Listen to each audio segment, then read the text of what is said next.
Welcome to Your Next Bold Move.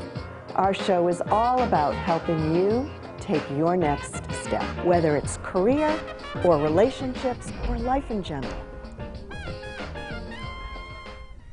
Hi, I'm Wendy Kaplan. Our TV show is about providing you with inspiration and information to help you figure out what's next for you and then to make that bold move. My guest today is Michelle Gravel. Michelle is a corporate trainer, and she's developed and delivered training programs for corporations and their leaders for many, many years.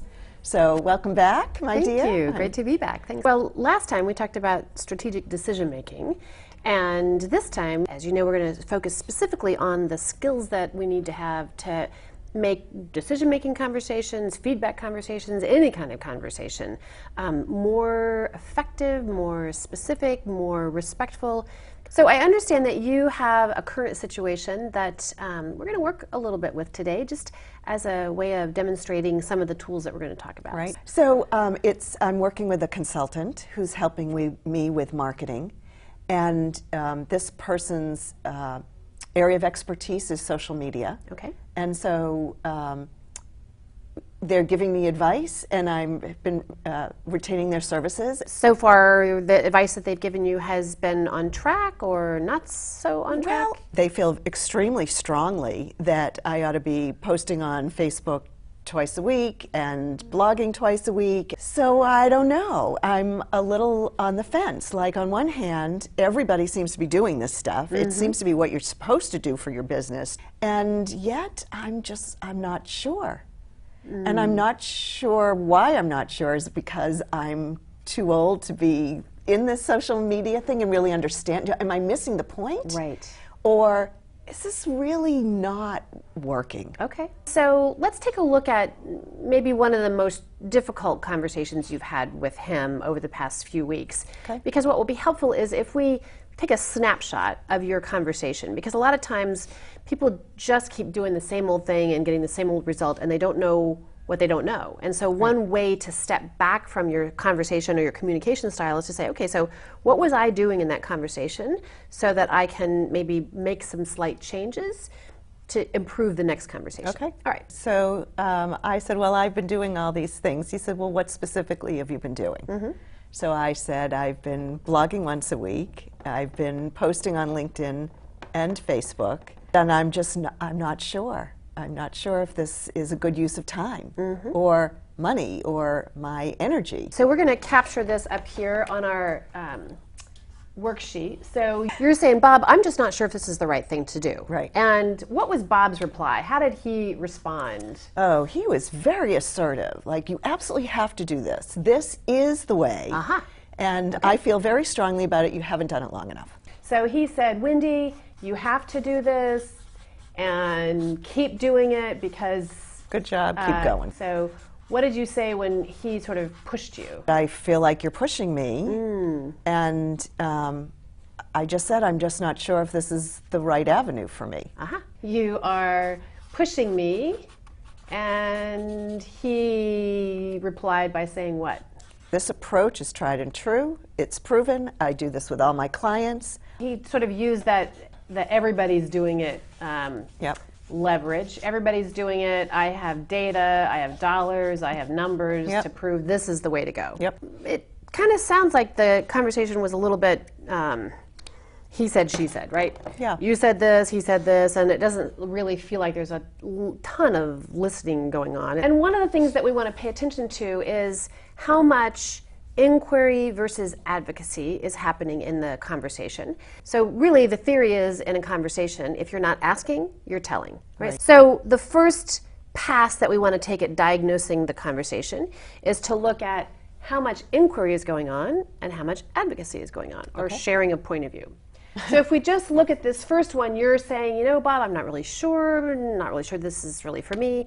So would you categorize that as inquiry or advocacy? Well, I'm not asking any questions. So we're going to give that an A for advocacy. Yeah.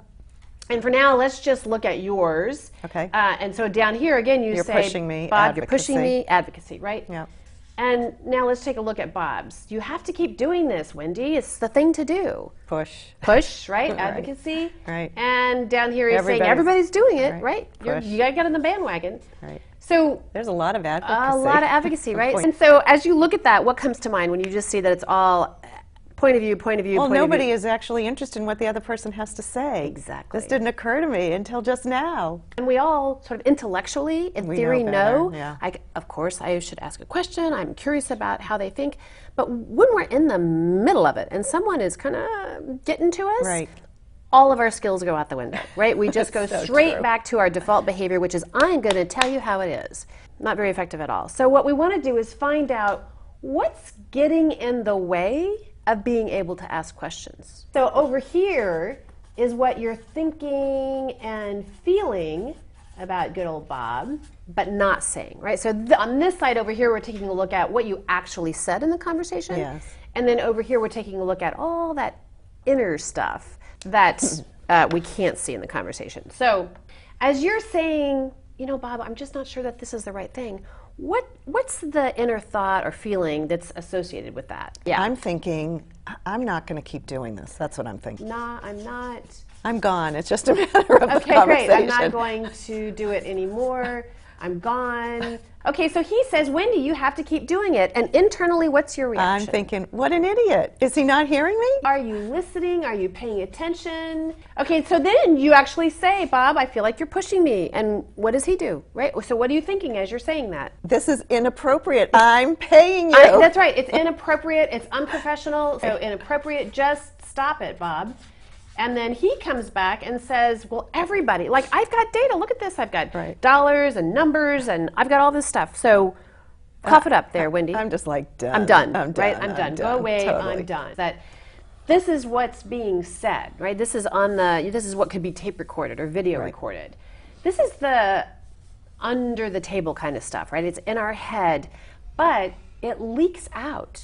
So we call this hidden thinking, but really, it undermines all of our conversations. What point do you think Bob might have been aware that you were having that resistance? Well, definitely when I said you're pushing me. I feel like you're pushing me. Yeah, a little valve right here where this inner voice began to leak. Yep. Yeah.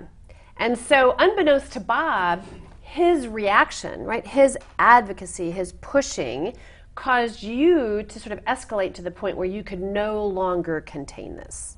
And so it leaked into the conversation. Often what happens is that people inquire from this kind of messy, toxic inner voice, and it comes out sounding like, Bob, are you always going to be this pushy?